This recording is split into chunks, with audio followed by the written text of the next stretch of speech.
Essa semana nós começamos, os dias com uma notícia que chocou demais. Fomos surpreendidas por uma imagem ultrajante que revelou um novo caso de violência contra nós mulheres. Domingo passado, no Hospital da Mulher Eloneida Studart, em São João de Meriti, na Baixada Fluminense, no Rio de Janeiro, o médico anestesista Giovanni Quintela, de 32 anos, cometeu crime de estupro contra uma grávida no centro cirúrgico durante o parto.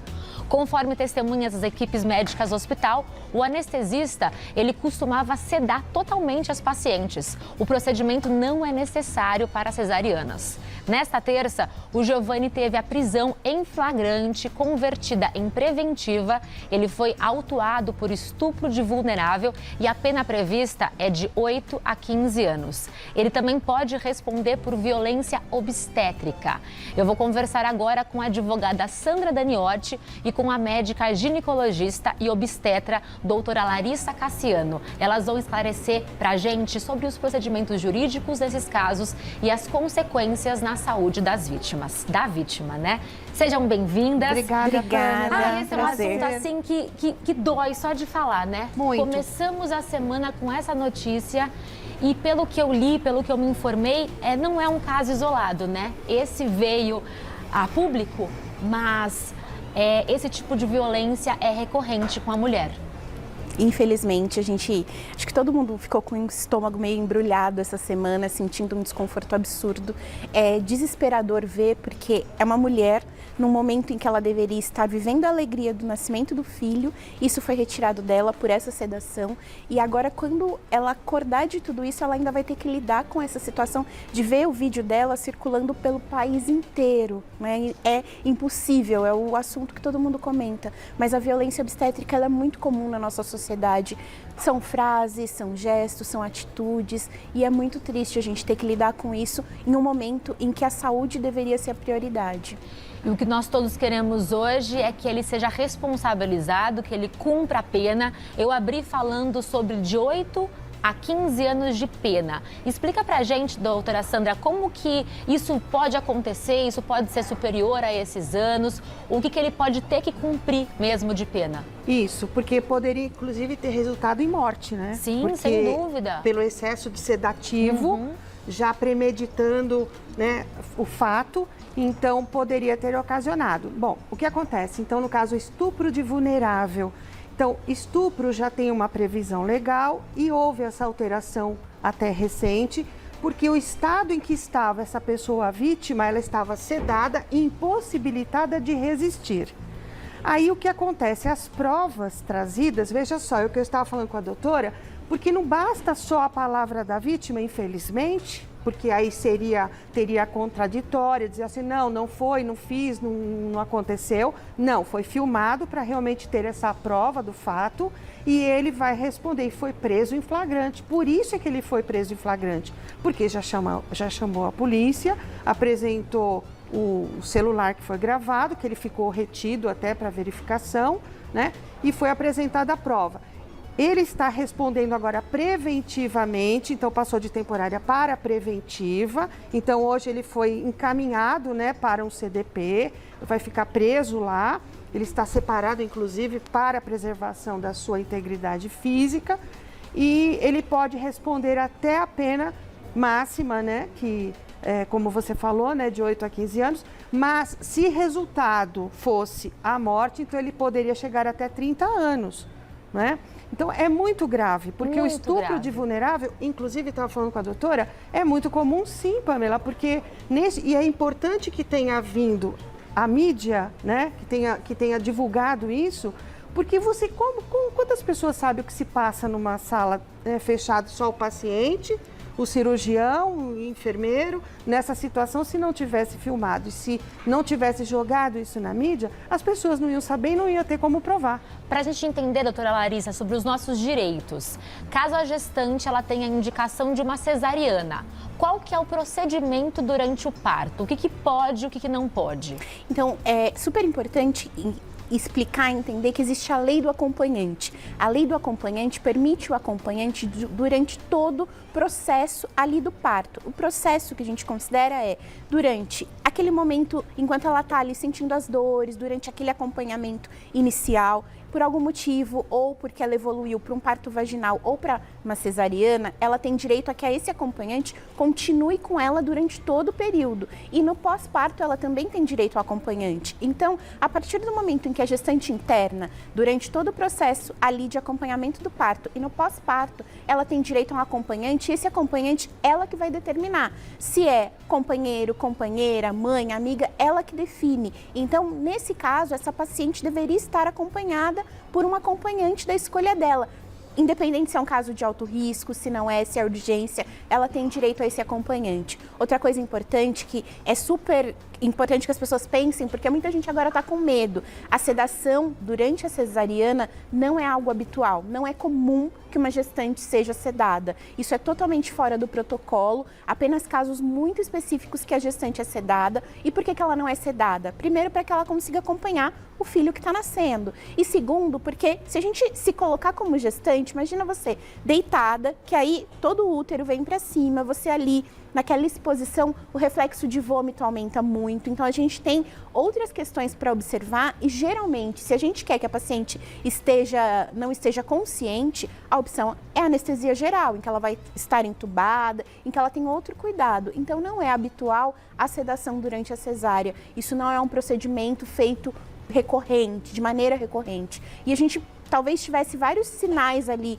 nesse anestesista, essa sedação excessiva, a atitude estranha dele. Não era para ter demorado tanto tempo, que a gente nem sabe exatamente quanto tempo durou tudo isso, mas são coisas que não são habituais, estar sem acompanhante e sedação durante uma cesárea. E se isso é direito do paciente, doutora Sandra, no caso da paciente que sofreu abuso, ela pode pedir indenização do hospital? Sim, sim. É indenizável porque houve um fato ilícito, né? Um abuso, o estado de, como eu disse, né, de vulnerabilidade não pôde se defender, houve a prova do fato, prova concreta do fato, existem as pessoas que vão testemunhar e ela pode pedir reparação de danos, sim. E o que é mais complicado, diz assim, mas é contra o médico vai responder criminalmente. Infelizmente, né, há profissionais que deixam a desejar nesse sentido e ele deve ter algum problema de ordem psiquiátrica, a gente não sabe exatamente, mas não justifica. E o hospital, por manter, porque mesmo que já estão falando não era empregado, não importa, Pamela, porque ele está dentro do ambiente hospitalar, dentro de uma sala, ela seja alocada ou não com aquela equipe, manteve aquela equipe, quer dizer, não houve uma pesquisa se aquele profissional já apresentava algum tipo de distúrbio, alguma situação em que as enfermeiras, que a enfermagem toda, que os outros médicos percebessem que ele apresentava esse tipo de situação? Quer dizer, então o paciente vai acreditando que aquela equipe, né, que aquela equipe toda, ela vai atendê-lo bem, que ele vai sair da mesma forma, melhor do que entrou. Né? Sem dúvida. Colocou a vida dele. Então, quer dizer, essa vida, ela tem um valor. E esse dano é irreparável, porque principalmente nesse caso, onde ela deu à luz e que seria um momento de alegria, de felicidade, e se transformou nesse transtorno todo. E lembrando também, Pamela, que não é só no caso de gestante. Há casos, e que a gente sabe, de idosos, né? De pessoa que está no estado de vulnerabilidade, há casos, por exemplo, de clínicas de tratamento que as pessoas acabam denunciando abuso. Então, é preciso ficar atento, sim, às pessoas. O idoso deve ter acompanhamento, a não ser que ele não queira, acompanhamento de pessoa de sua confiança. Mas eu não tenho parente, tenho um curador, tenho um vizinho, tenho um amigo que deve ficar. Essa história de dizer, doutora, que estou aqui diante de uma médica, então diz assim, mas o Covid, ora, mas o aparato todo, né, doutora? Máscara, álcool, siga os protocolos, né? Exatamente. E esteja presente para o paciente. Esse não é o motivo. E essa indenização tem que ser proposta, tá? Tem que judicializar e demonstrando as provas dos fatos, não necessariamente que haja a condenação para que haja a indenização, porque só o fato dela estar vulnerável de ter passado por toda essa situação, né, doutora? Já é o suficiente. Já é o suficiente para dizer o seguinte, olha, no momento de maior felicidade da minha vida, aconteceu isso e ninguém vai, por mais, Pamela, que pague em dinheiro, não tem uma reparação para essa dor moral, sabe? Que essa pessoa está. Inclusive, fiquei sabendo que houve divulgação da imagem. Da imagem sem aquela tarja, né? Sem a tarja que cobria a vítima, que agravou. Né? Nós claramente não iremos colocar isso aqui no Mulheres, né? A imagem que você viu, só é possível enxergar o anestesista, não a paciente. Exato. Mas alguns veículos de comunicação divulgaram. Infelizmente. E que está em curso no Código Penal também, que se trata de um delito de divulgação de imagem de estupro de vulnerável. Então, filmou e divulgar sem tarja, né? Ela se tornou vítima duas vezes. Duas vezes vítima de uma mesma situação. Duas vítimas da anestesia, né, doutora? Porque se você disse pra gente que na cesárea não é obrigatório e nem é comum o uso da anestesia, o que pode acontecer com essa paciente que enfrentou uma dose tão alta de anestesia sem necessidade? A gente tem duas questões para se pensar, né? Nós não estamos falando de uma paciente, e acho que isso também é relevante. Ótimo. A gente está falando da gestante do feto.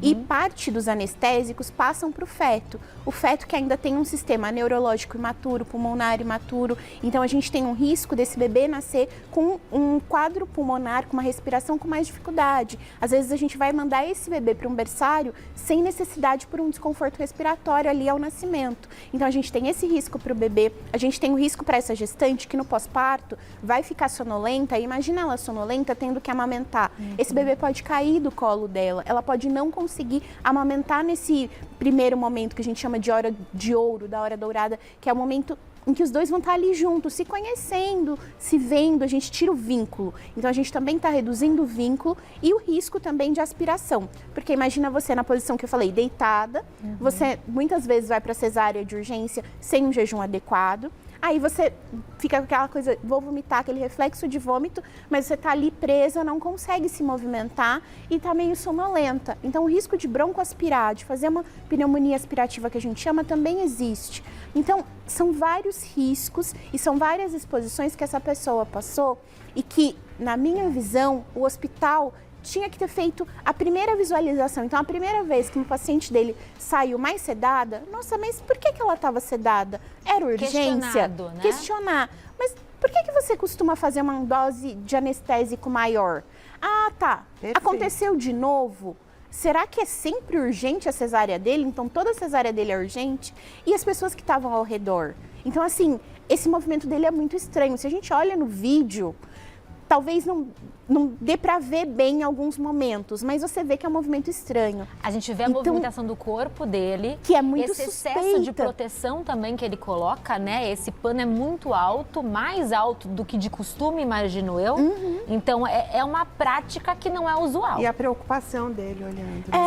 Então, isso não despertou uma curiosidade do cirurgião olhar para o lado? Sabe, será que é um pacto de tipo, nossa, acho que aquele cara é louco, não vou mexer com ele, deixa ele fazer a parte dele, eu vou ficar operando? A gente precisa entender o que está acontecendo aí e entender porque para esse hospital é habitual o acompanhante não estar presente, porque isso diz respeito à equipe, mas também diz respeito ao hospital. Eu trabalho em hospitais em que o acompanhante, no momento completo do parto, está ali do lado, e isso é uma recomendação do hospital. Porque tem profissionais que falam, eu me sinto inibido, mas o hospital recomenda. E aí não é uma questão, eu quero ou não. O hospital já faz essa recomendação. Então, é importante que a gente entenda que existe a lei, como a doutora Sandra falou, é ilícito fazer isso, é algo errado o hospital não permitir e as gestantes precisam falar, eu quero meu acompanhante. É horrível a gente ter que falar que você precisa brigar por algo que é um direito seu. É direito. Mas, às vezes, a gente precisa sim falar, eu quero, na minha sala. Da mesma forma que causa embrulho na gente esse caso, mas também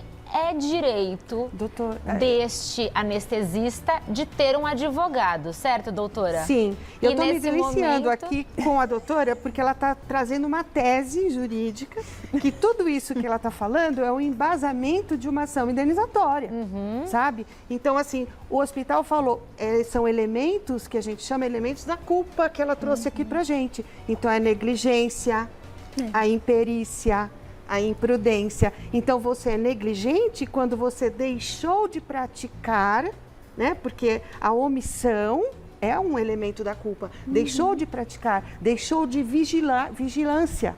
É invigilando que a gente chama. Então, é culpa em vigilando. Deixou de vigiar para prestar o serviço 100% conforme foi contratado. Então, é esta tese. E o direito tem que andar junto com essa medicina, com esse conhecimento, para demonstrar a ausência, né? A sua culpa ocasionou este fato. Porque como você permitiu isso? Eu me antecipei a sua fala, mas o que eu estava trazendo é o fato de que também é direito do anestesista, por mais que nós todos tenhamos uma seja um fato repulsa, repugnante, né? com esse caso, que ele tem um advogado e no momento ele não tem. O que pode acontecer com ele? Então, porque na o verdade, advogado saiu do caso. Isso. Então, vamos lá. Então, mesmo sendo advogado, você tendo a OAB, você tem o direito de aceitar ou não aquele caso. Então, se é um caso que te causa, pela questão íntima, moral, uma certa repulsa, ou que você não acredita na causa, que você não acredita no cliente e que aquilo intimamente não será bom para você, não há nada que te obrigue a assumir este caso, tá? Há por duas questões. Uma, por essa questão moral e ética, tá? Que no direito nós não falamos, eu não pego este caso por questão moral, porque todos têm direito, Pamela, à defesa, isso é constitucional. Ninguém pode ser levado a uma sentença condenatória, né, a forca, vamos dizer assim, sem ter passado pelo crivo da justiça, onde se tem a ampla defesa, tá? Porque as pessoas questionam isso. Por que não cassou logo de uma vez, né, o CRM dele? O CRM, que é o registro, né? No Conselho de Medicina. Então, suspendeu. Por que suspendeu? Porque neste prazo de suspensão, né, doutora? Ele tem que ser julgado. Tem que ser julgado pelo Conselho de Medicina para saber se realmente ele praticou aquele ato, se teve infração ética, né? E se aí, no caso, por último, a cassação, que cabe até recurso. Há um caminho a percorrer, Isso. então. Isso independente do julgamento criminal. Tá? Então, criminal é uma coisa, indenizatória na esfera civil, que inclusive o hospital está envolvido. Eu volto já para a gente continuar esse papo. Quero falar também sobre a coragem, né, do time de enfermagem que conseguiu reunir tantas provas, porque foi além desse vídeo. Houve também provas físicas. Vamos falar sobre isso também.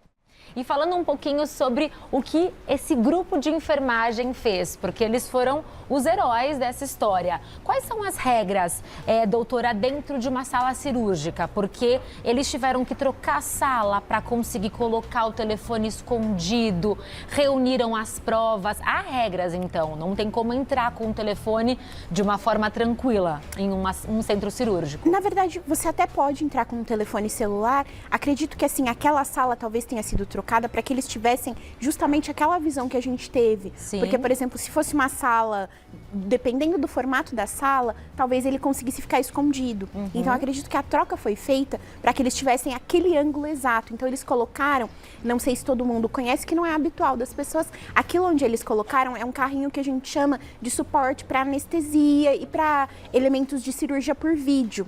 Então, é fácil de você colocar ele ali no cantinho e colocar outras coisas. O celular dos pacientes não é habitual, mas às vezes a equipe acaba entrando, menos os cirurgiões que vão entrar com aquela roupa específica, mas podem entrar. Mas eu acredito que a troca aconteceu para que eles conseguissem colocar ali. E eu dou os parabéns assim para toda aquela equipe de enfermagem, porque eu tenho certeza que como mulher, eu mesma, se eu tivesse chegado e falado, olha, o anestesista que estava comigo violentou a paciente. Se eu chegasse e falasse para o diretor do hospital, ele ia falar, não conte isso para mais ninguém, eu vou conversar com ele para ver o que ele tem para me falar. Nossa, olha. E acabar ali a história. E aí, tipo, e eu ainda poderia ouvir, você é louca, porque geralmente mulher é louca quando ela denuncia alguma coisa. A palavra da vítima é sempre desconsiderada, Pamela.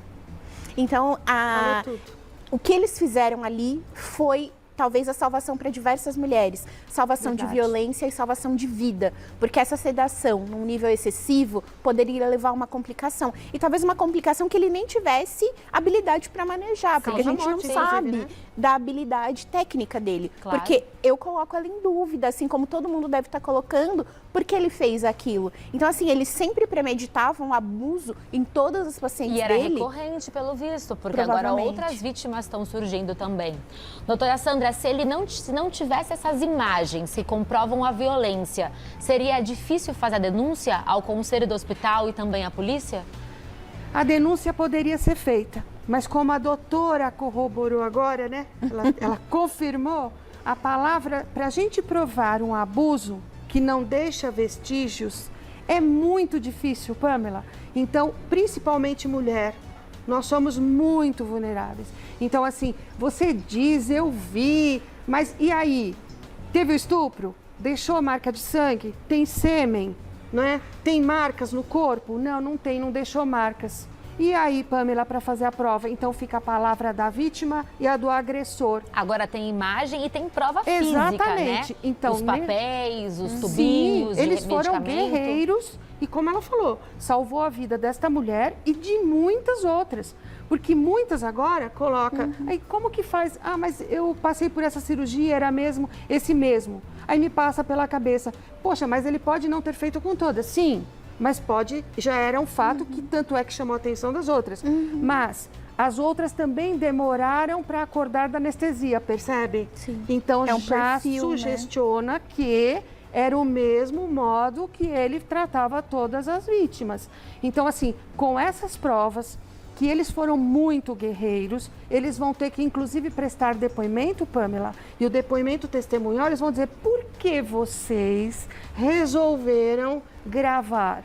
A conduta dele, as atitudes dele já eram suspeitas, que levou vocês a chegar ao extremo de gravar essa situação, né?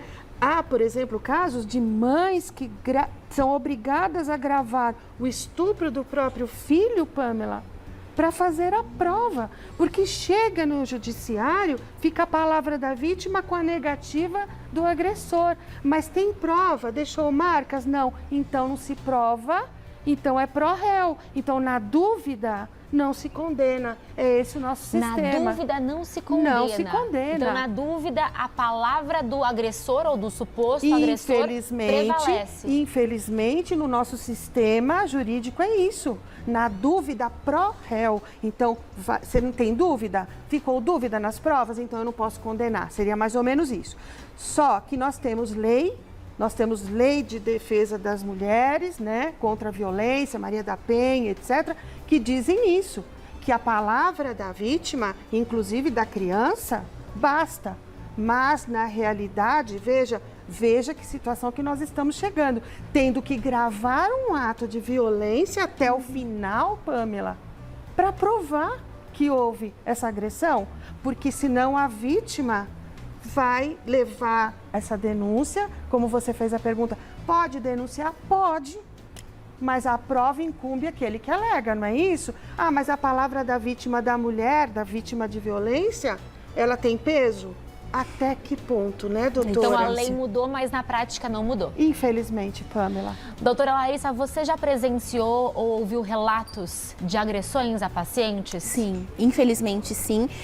E a violência, né, que a gente está falando de uma violência obstétrica, eu já presenciei e é muito triste porque em alguns momentos, até como cirurgiã, você está vendo aquela situação, você está falando, eu não concordo com isso, eu não aceito, muda sua conduta e é difícil. Eu já denunciei um caso de violência obstétrica e a minha denúncia não seguiu. Olha. Porque eles falaram, a alegação final foi, não houve lesão corporal.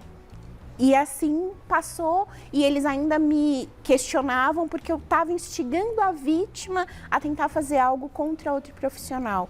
E foi, para mim, foi muito triste, porque você se vê nessa situação. Acredito que muitas mulheres se viram na situação dessa vítima, né, de eu poderia estar lá, eu poderia passar por uma cesárea, e a gente sabe que não é porque aconteceu num hospital público do Rio de Janeiro, isso poderia acontecer em qualquer hospital. A gente teve uma denúncia recente de violência obstétrica aqui em São Paulo. A gente não está falando que isso só acontece em cidades, lugares pequenos. Isso pode acontecer em qualquer lugar. E o que eu digo para as minhas pacientes, para todas as pessoas é, a gente pode denunciar para o Comitê de Ética do Hospital, a gente pode denunciar para o Conselho, então o Conselho Regional de Medicina, de Enfermagem, o Conselho de Classe desse profissional. A gente também pode denunciar na delegacia, que aí a doutora Sandra pode falar com mais propriedade, mas a gente pode denunciar. E acho que ignorar e não denunciar não vai mudar. A gente precisa ter essa voz ativa de falar, ainda que você ache que não vão fazer nada, denuncie. Eu denunciei e a gente já viu várias situações e já falei com outros profissionais,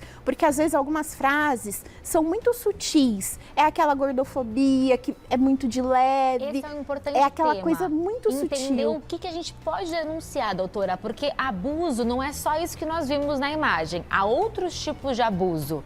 E às vezes muitas mulheres pensam, será que eu fui abusada? Será que isso se qualifica? Será que eu fui vítima? Há essa dúvida, não há? Sim. Na maioria das vezes, se você acha que você foi violentada, converse com outra pessoa, né? Porque se veio a dúvida, é algo que não te causou um bem-estar. Então, se te causou essa dúvida, fui violentada ou não, conversa com outro profissional. Pergunta, olha, eu já ouvi relatos de pacientes que chegaram, eu fui no ginecologista e ele tocou no meu corpo desse jeito. Mas por que ele tocou desse jeito para fazer um exame ginecológico? Estranho. Então, conversa com outro profissional. É habitual fazer isso durante o exame ginecológico? Se não é, estranhe e aí pense o que eu posso fazer nessa situação. Porque às vezes deixar isso passar faz com que outras pessoas também se tornem vítimas. Gente, isso que a doutora está falando é muito importante, é uma súplica que a gente faz.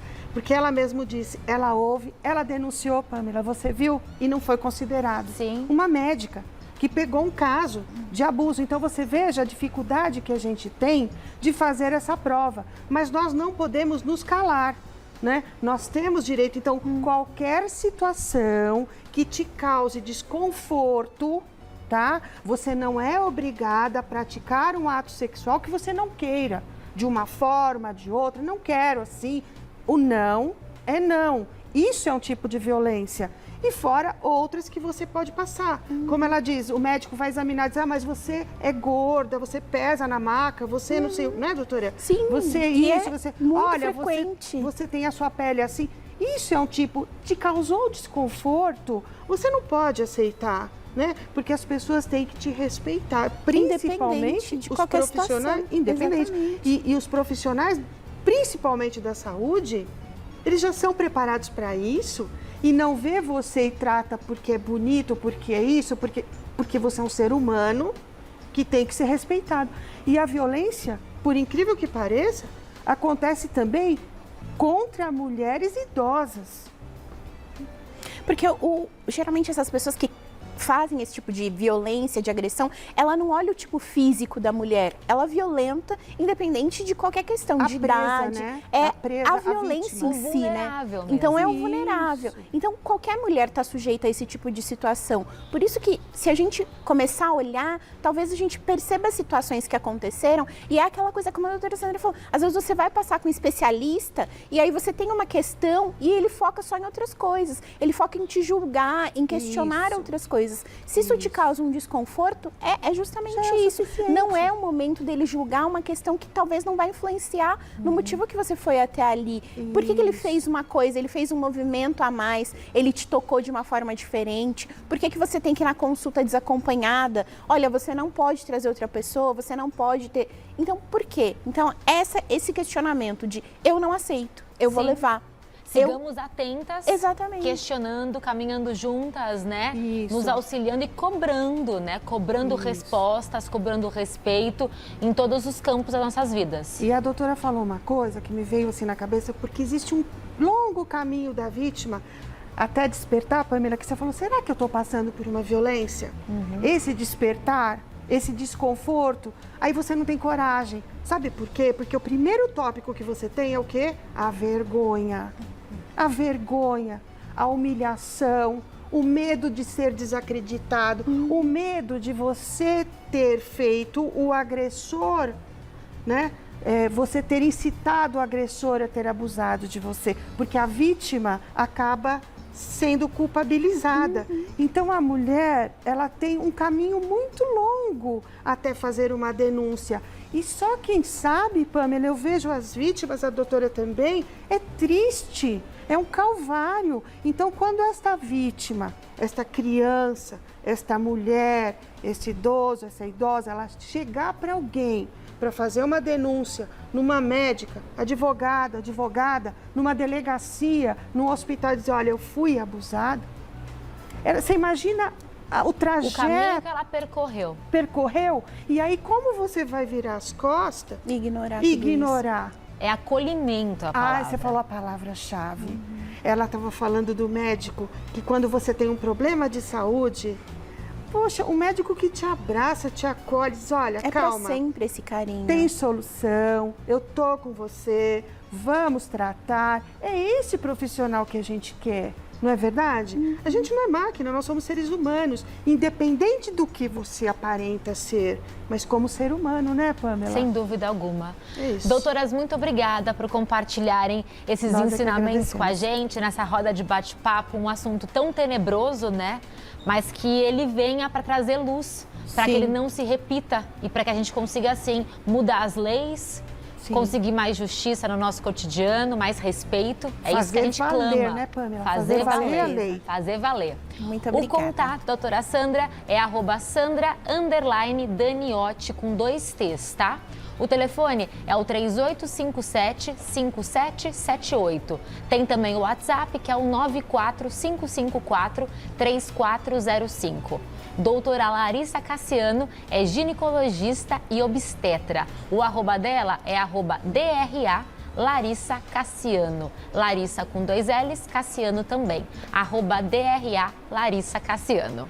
Espero revê-las em breve em um assunto mais leve. Obrigada, não é? É necessário. Parabéns. É isso que a gente quer. Muito obrigada. Delícia de pessoa, doutora Larissa. Obrigada. Prazer, meninas. Obrigada.